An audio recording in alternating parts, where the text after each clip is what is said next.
when you see their faces and others when you perform, and you're looking in the faces, and I assume you're waiting for a reaction of some kind. Isn't that so cool when you get this, you see something in their eyes? Absolutely, yeah. They'll hear a word or something that resonates with them, and it's kind of that moment of connection, like they see me and I see them, and it's just, you know, it's that thing that when you're a kid you always dream of, like, wow, this song was about me.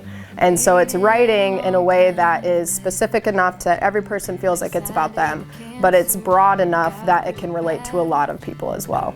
Singer-songwriter Angela Meyer is making a connection with her music. And while she builds a career on stages big and small, she's taken the time to honor those who have served along the way. Shed a tear for his brothers at the tomb of the unknown.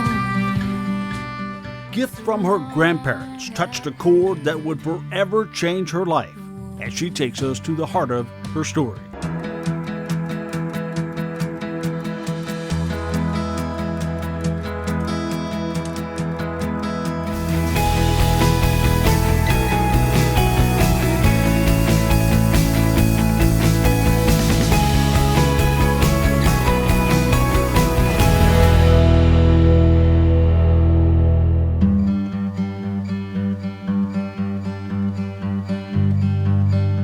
My name is Angela Meyer, and I'm a professional country music artist, and I also teach yoga. My mom actually got me into music. Kind of her family, my grandparents introduced me to a lot of country music on their record player at their farmhouse, but my mom was actually in a cover band, so I kind of grew up like smoking lights and really being enamored with all of the things that go into stage performance. Inspired by her mom, moved by the music.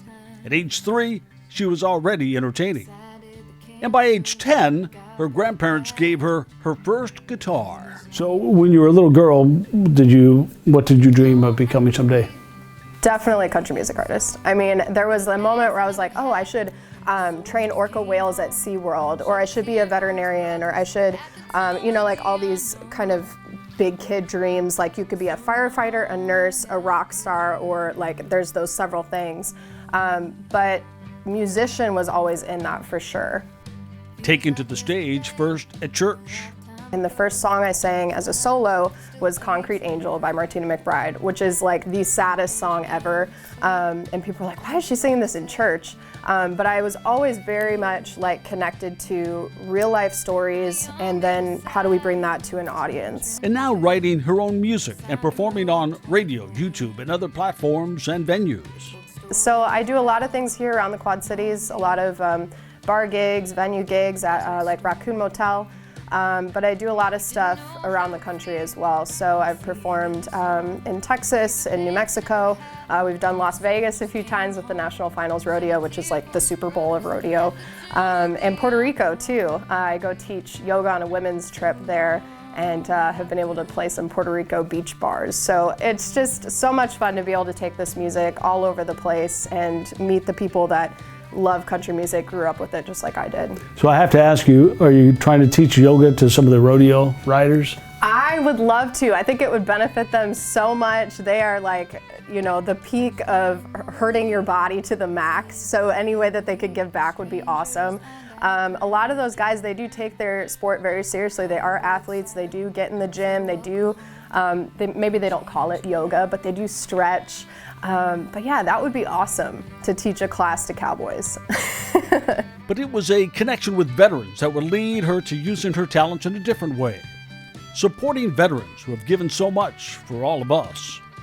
So that transitions us to the honor flight. How did you decide to take that story? Yeah, so I was performing at the Backroad Music Festival in Galva, Illinois I've done it a couple of years, but last summer we were doing it, and they had this fundraiser of you could like shave your beard or like cut your hair, and it would be this money donation to the honor flight, which I've always thought was this amazing, amazing organization.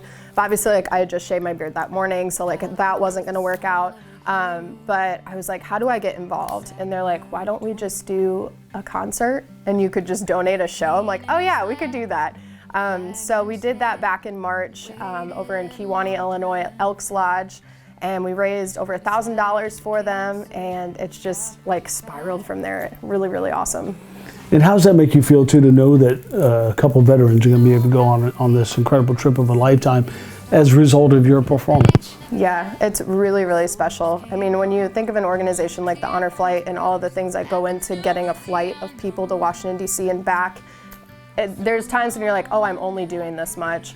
But if it's able to affect even one person's life, or in this case, a couple of people's lives, it is just amazing to me. That's what it's all about. And when you see all these people come together with different talents, whether it be singing or cutting their beard or doing other things, Right. bake sales, right? It's kind of a cool way to see a community come together to support our veterans. Yeah, everybody has their thing, and for some people it's behind the scenes support, some people it's monetary support, some people it's singing or helping put an event on, a fundraiser on. So everybody has their way that they can help, for sure.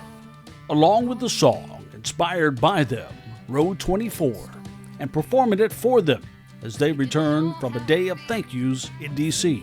When you see their faces and others when you perform, and you're looking in the faces, and I assume you're waiting for a reaction of some kind. Isn't that so cool when you get this, you see something in their eyes? Absolutely, yeah. They'll hear a word or something that resonates with them, and it's kind of that moment of connection, like they see me and I see them, and it's just, you know, it's that thing that when you're a kid you always dream of, like, wow, this song was about me. And so it's writing in a way that is specific enough to every person feels like it's about them, but it's broad enough that it can relate to a lot of people as well. Learning about life, herself, and how she can touch the world with her words and music. I feel like I'm, you know, in Iowa doing field work. I'm already doing the thing. I could move somewhere else, but then, you know, I'm still out touring and not in that place either. So I really feel like I'm already doing it. It's just continuing to write more songs and put out more material and play bigger, better venues, and just get the songs out to the people that need to hear them. Check out her music at AngelaMeyer23.com. Follow her on Facebook and Instagram at AngelaMeyer23. To hear more and see more inspiring stories like this, don't forget to check out and subscribe to our YouTube channel and our podcast, The Heart of the Story with Gary Metivier. Posted now, local plumber follows his dreams performing music on the international stage. And drummer teaches history lessons with music of Louis Bellson and so much more. Also short clips on country music stars who started out small, like Runaway June and Dylan Scott. This is The Heart of the Story with Gary Metivier. Special thanks to Peterson Plumbing and Heating, a company started by veterans returning home from World War II. And QCA Pools and Spas, where employees are now the owners, proudly making products in the heart of America, made in the USA.